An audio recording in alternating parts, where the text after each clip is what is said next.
নমস্কার, are you with me চ্যানেলে আপনাদের সকলকে স্বাগত জানাই। আজ 1432 17 ইংরেজির 2025 সনের ভাদ্র মাসের কৌশিকী অমাবস্যা অর্থাৎ ভাদ্র মাসের অমাবস্যা। আজকের এই ভিডিওতে আমরা কৌশিকী অমাবস্যার মাহাত্ম্য এবং কিছু ছোট ছোট কাজ করলে আমাদের জীবনে কিভাবে তার সুফল আসতে পারে, নেতিবাচক যে জিনিসগুলো আমাদের ব্যক্তিগত বা পারিবারিক জীবনে যে প্রভাব বিস্তার করে আছে সেগুলোকে কিভাবে দূর করা যায় সেটা নিয়ে আমরা আলোচনা করব। সুতরাং ভিডিওটা শেষ পর্যন্ত দেখুন এবং ভালো লাগলে অবশ্যই সাবস্ক্রাইব, শেয়ার এবং লাইক করবেন। কৌশিকী অমাবস্যা কেন বলা হয় ভাদ্র মাসের এই অমাবস্যাটিকে? পুরাণ অনুযায়ী আজকের এই দিনে দেবী পার্বতীর কোষ থেকে জন্ম নিয়েছিলেন দেবী কৌশিকী এবং এই জন্মটা হয়েছিল দুরাচারী দুই অসুর ভাই শুম্ভ এবং নিশুম্ভকে বধ করবার জন্য। আজকের দিনেই দেবী কৌশিকী শুম্ভ এবং নিশুম্ভকে বধ করে দেবতাদের রক্ষা করেছিলেন। তাই আজকের এই অমাবস্যার নাম কৌশিকী অমাবস্যা। হিন্দু শাস্ত্র, তন্ত্রশাস্ত্র এবং বৌদ্ধ তন্ত্রশাস্ত্র অনুসারেও কৌশিকী অমাবস্যার এক বিশাল মাহাত্ম্য রয়েছে। প্রথমত, এই অমাবস্যা রাতে কিছু বিশেষ মুহূর্ত বলা হয় স্বর্গ এবং নরকের দরজা খুলে যায় এবং ঠিক এই সময় তন্ত্র সাধকরা শুভ শক্তি অথবা অশুভ শক্তির আরাধনা করে শক্তি সঞ্চয় লাভ করেন।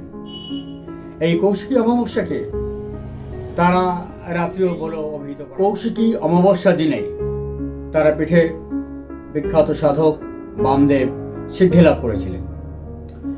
এখন এই কৌশিকী অমাবস্যায় কিছু ছোট ছোট কাজ যদি করেন তাহলে গৃহে বা ব্যক্তি জীবনে যে একটা নেতিবাচক প্রভাব, সেই প্রভাবকে কাটিয়ে ইতিবাচক প্রভাবে পরিণত করা যায়। প্রথমত, আজকের দিনটায় নিজে এবং বাড়িকে পরিষ্কার পরিচ্ছন্ন রাখুন।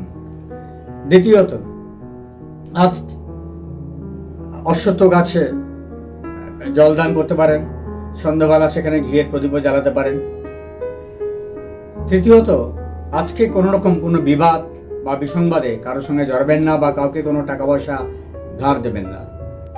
চতুর্থত, আজকে সন্ধ্যাবেলা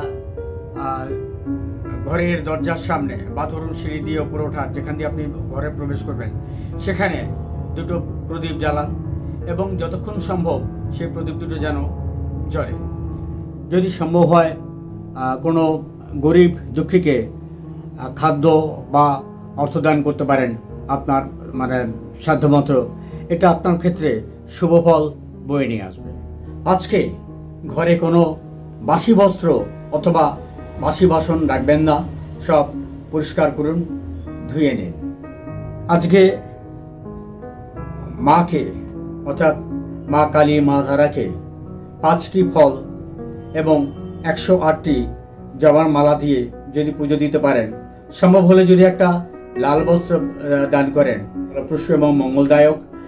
আর এই যে ছোট ছোট কাজগুলো, এই কাজগুলো আপনার এবং আপনার গৃহে যে নেতিবাচক শক্তি বা নেগেটিভ পাওয়ার কাজ করছে সেগুলোকে দূর করবে এবং আপনার জীবনে সাফল্য এবং পরিবারে মঙ্গল বয়ে নিয়ে আসবে।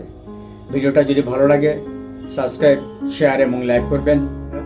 আজ এই পর্যন্তই, দেখা হবে পরবর্তী কোনো ভিডিওতে। ভালো থাকবেন। নমস্কার। জয় কালী।